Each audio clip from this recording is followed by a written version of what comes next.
style and budget. From wall-to-wall carpet to hardwood floors and tiles, we have an unsurpassed selection of flooring. At Penn Flooring, we've provided quality customer service with a family touch for over 25 years. Visit our website at pennflooring.com or come by our showroom, 1201 Southwest 17th Street, just over the bridge. Penn Flooring, quality customer service with a family touch.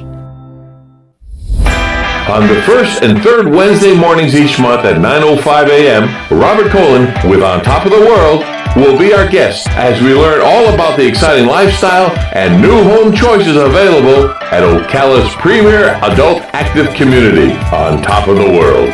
From time to time, Robert will bring guests, and you're sure to enjoy our little chat. After all, you deserve the world, and we bring it to you. It's Monday. Not sure how you did it, but you actually survived an entire 2 days without hearing from Tom. Good job to you. And once again, good luck. Welcome back. Ocala Talk on a Monday. The last couple weeks about the weird, unusual political kneecapping, in my opinion, that took place when Ken Whitehead sent the infamous letter of termination to Chief Shaman Alexander. And last week at City Council, they took that question up. That wasn't the only thing they talked about at City Council last week. They also voted unanimously to revoke Timeout Billiards and Grill's license to serve alcohol. They did not they did not take their business license from them. Timeout Bar and Grill can still operate. Timeout Billiards and Grill can still operate. They just are not allowed to serve alcohol. But if you've ever been in a restaurant business, you know that is a death knell for a business. The business, which is located in the plaza next door to the Ocala Police Department, this was asked for by the city of Ocala Police, a letter penned by Chief Mike Balkin and signed by Mayor Kent Gwynn, who oversees the police department. Police said they've been there many times handling fights and disturbances. According to background information provided to city staff, their liquor license was issued to timeout on May 1st of 2019. City records indicate officers have been called to the building numerous times, which has consumed valuable police department assets and its officers' time. A memorandum, like I said, wrote by Chief Balkin and signed by the mayor outlines the reasons for the suspension or revocation of the location permit for Timeout's Billiard and Grill. In the letter, Chief Balkin mentions fire and safety concerns and a long list of times more than 2 dozen. From March 2020 to March 21, officers had to respond to the building in response to fights, disturbances, and complaints about loud music. Now, the owner of Timeout Billiard and Grill and Billiards has reached out to the radio station and would like to have a chance to come on and refute some of these claims. We're working to schedule a time for him to come on and give his side of the story. City fire officials told management that the building was operating in an unsafe capacity. The management of Timeout Billiards and Grill had not met with community to discuss the strategies to reduce the number of complaints and or incidents occurring at Timeout. This according to the letter penned by Chief Balkin to the owner. On Thanksgiving night, you do remember on Thanksgiving night, officers arrested Wilfredo Torres Lopez for attempted second-degree murder with a firearm and aggravated battery with a firearm after the 24-year-old Silver Spring Shores man was accused of shooting and injuring two men inside the building at Timeout Billiards and Grill.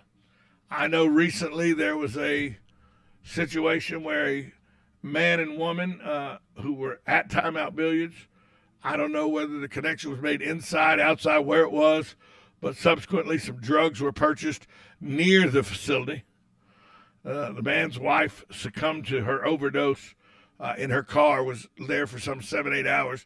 She was actually hospitalized and is doing better now. The husband, the man, succumbed to his OD, and I have it that he's on I've heard that he's on videotape right outside the door, collapsing right in front of the Billiard and Grill, and he subsequently died from his overdose. Now, is that the management's issue that there are people in and around their area doing drugs? Not necessarily. I would venture to say that you could go into most restaurant and bar type places in Ocala, and if you did a stop and frisk of everybody in the building, you would find a plethora of drugs on them, unbeknownst to the owners and operators of all the facilities that they would be in. But it's not a good look for this location. The court case about the man who allegedly shot 2 people in the building, that case is still going on. Now, the chief says they're going to continue to monitor the area. They're going to make it safe as they can for their citizens, their visitors, and businesses. But just taking the liquor license away, he thinks, the chief wrote that he thought that would help alleviate some of the issues. And it basically closes a restaurant that if you got a beer and wine license or a liquor license and you can't serve those alcoholic beverages, people tend to not show up. So it is a death knell for a business. Like I said, we'll have the owner. We're trying to work out a schedule where the owner of the Billiards and Grill will come on here and give his side of the story. Because there's always 2 sides of the story, and usually the accuracy is somewhere in the middle. I do not know the whole story. I just briefly looked into it after city council meeting. But we will try to bring the gentleman who owns the bar, who owned the restaurant, bar, and grill, on here to give his side of the story sometime this week if schedules permit. But if you were a fan of Timeout Grill and Billiards, Timeout Billiards and Grill, it has closed its doors as its liquor license was suspended by their liquor permits were suspended by city council in a unanimous vote, by the way, 5-0. They voted to revoke Timeout Billiard and Grill's license to serve alcohol. I'm not saying that's I'm not passing judgment on Timeout Bar and Grill, Timeout Billiards and Grill. It could be a nice place. I've never been in there. I'll be honest with you. Never walked in the door. This could be an issue where the patrons did more than the actual owner, and the owner's being blamed for it. I don't think that's the situation, but we'll ask the owner. He's adamant in that his place was closed for wrong reasons. I mean, he's adamant about it, as I would be if I was a business owner, by the way. And when you run restaurants, some of the things that happen in your restaurant go unseen by you. I know the police would like you to think, no, if you're the restaurant owner, you're supposed to know everything. In a perfect world, yes, that works. Now, I don't know the particular situation here. This guy may have known exactly what was going on. But I know in my experience, a lot of times you don't know everything that's going on in your establishment because people come in to eat and they come in to hang out, so you don't really pay attention because you're running a restaurant, you're putting food out, you make sure all the customers are happy and all. You may not recognize that one guy gets up and goes to the bathroom every 15 minutes. For those that don't know, that's a sure sign that somebody's probably going in the bathroom to get high on drugs. If they go to about every 15, 20 minutes, as the high or the euphoria is wearing off from whatever illicit drug they're doing, they go do another little bit. That's one of the signs. If you see a person repeatedly get up and go to the bathroom in a nightclub situation, it's probably not a good thing. I do not know if this was happening at the Billiards and Grill, the Timeout Billiards and Grill, but I know that Mike Balkin, the mayor, signed a letter that said there were numerous fights and disturbances that they were called to on a regular basis, and they felt that for the safety of the rest of the community, it was best to revoke the license of this place because they were spending too much valuable time at this Billiards and Grill, breaking up fights, getting people separated, and the investigative work and the paperwork that goes into that. It's not just a real quick contact and we're done. So there is a lot that goes on in that situation.